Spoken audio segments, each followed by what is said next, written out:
పుష్ప మూవీతో pan India craze ని సంపాదించుకున్న రష్మిక అక్కడి నుంచి వెనక్కి తిరిగి చూసుకునే పరిస్థితి రాలేదు. భారీ పాన్ ఇండియా ఆఫర్లు దక్కించుకుంటూ ఓ రేంజ్ లో దూసుకుపోతోంది అమ్ముడు. చివరగా యానిమల్ సినిమాతో బ్లాక్ బస్టర్ కొట్టేసిన రష్మిక నెక్స్ట్ పుష్ప 2తో శ్రీవల్లి 2.0గా దుమ్ము లేపడానికి రెడీ అవుతోంది. ఇప్పటికే శ్రీవల్లి ఫస్ట్ లుక్ తో పాటు సూసేకి సాంగ్ రిలీజ్ చేయగా సాలిడ్ రెస్పాన్స్ వస్తోంది. ఇక పుష్ప 2 థియేటర్లోకి రావడమే లేట్, బాక్స్ ఆఫీస్ బద్దలవుతుందని అనుకున్నారు. కానీ ఇంతలో సినిమాను వాయిదా వేస్తున్నట్టుగా అనౌన్స్ చేశారు మేకర్స్.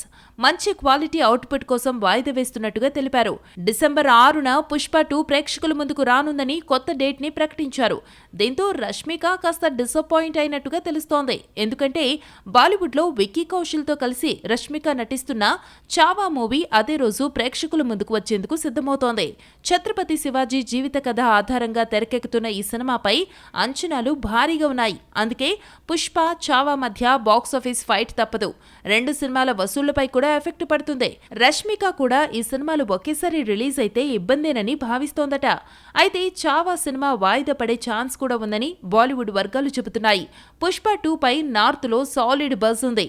చావాపై ఎన్ని అంచనాలున్నప్పటికీ పుష్పరాజ్ ని తట్టుకోవడం కష్టమే. మరి చావా మేకర్స్ ఏం చేస్తారో చూడాలి.